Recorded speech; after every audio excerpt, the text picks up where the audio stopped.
right, here's part 2, example 2. The function f has derivatives of all orders for all real numbers x. So this is another way that they can ask the question. It says that f of 2 equals 6, f prime of 2 equals 4, f double prime equals -7, f triple prime of 2 equals 8. So I like it when they give it to us this way. Write the third degree Taylor polynomial for f about x equals 2 and use it to approximate f of 2.3. This is good because this makes us review some other stuff from chapter 9 when we learned Taylor series just last week. So remember, when we do a Taylor series, I'm going to lay it out. We need P3 of x, meaning the third degree polynomial. And so remember from the sigma notation how we do f. I'm going to write this down right here.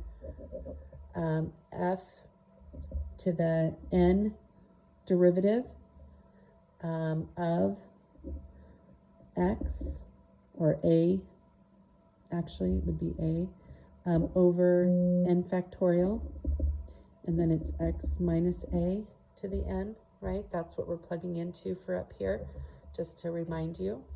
So the first one would be starting off with the original, so that's the original at 2.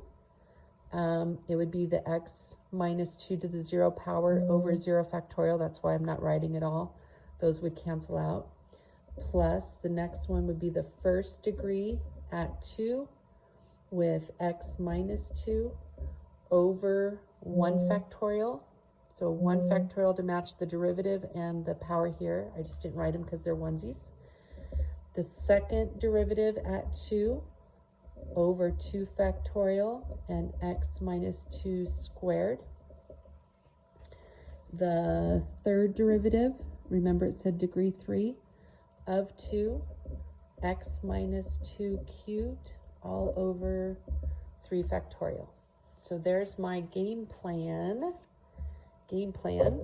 And remember they gave us these values. F of 2 they gave us in the problem, it was a 6. So P of 3 of x is equal to 6 plus F prime of 2 they gave us is a 4 times x minus 2. And then F second prime of 2 is -7, so -7 x minus 2 squared over 2 factorial. The triple derivative at 2 is an 8 over 3 factorial and x minus 2 cubed. So we lay that out and we're going to clean it up.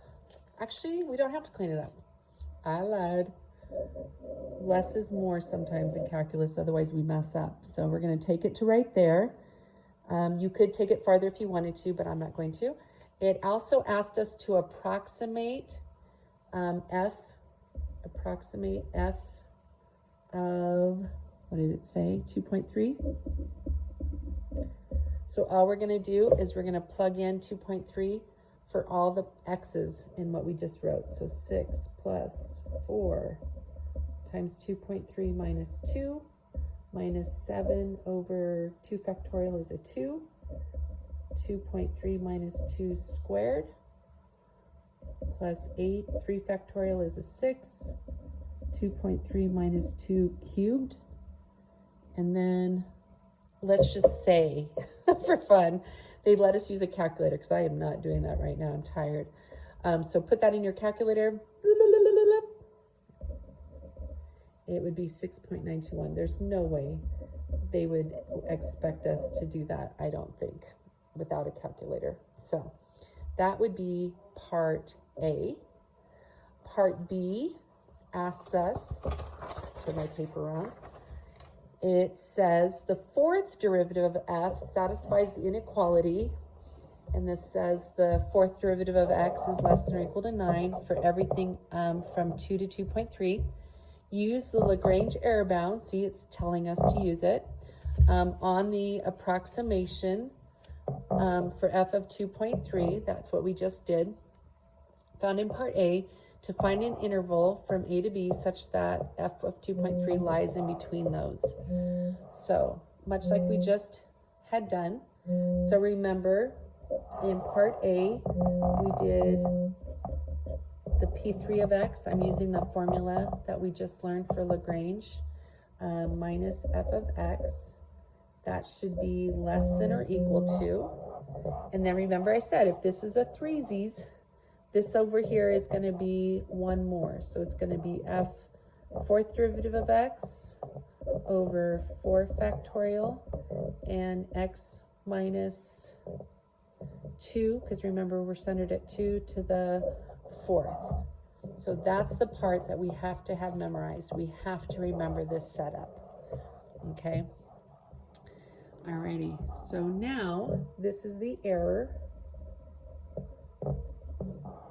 F to the 4th of x, they told us it's less than or equal to 9, so we're going to get to plop a 9 in there, over 4 factorial, which is 24, and then x minus 2 to the 4th, we're going to put the 2.3, remember they wanted us to do it for 2.3, so 9 over 24, 2.3 minus 2 to the 4th, again, using a calculator. The error is 0.00, I think it's 304. We're going to go 3 decimal places, so we're going to stop at 0.003. So that is part B. Oh, they want the interval. I'm sorry, we're not done. They want us to do the interval. So remember, we are going to take what we got from part A. Part A, we found it to be 6.921. That was our approximation from part A. So remember what we're going to do. We're sandwiching f of 2.3 in between the low and the high. So we're going to come off of that 6.921. This is the error. So on the high end, we're going to add that 0.00. I don't even know if I'm still on the screen here. 0.003, we're just going to go that much. And over here, we're going to subtract 0.003. That's how we find the interval. It's pretty easy peasy. Use our calculators, and our interval is between 6.918 and 6.924. That would be our interval. Part C says, based on the information above, could f of 2.3 equal 6.992? So is 6.992 in here? Absolutely not. 6.992 would be way outside of this. So part C, we would say no, because 6.992 is outside of the interval. If it was inside, we would say yes, and it's inside the interval.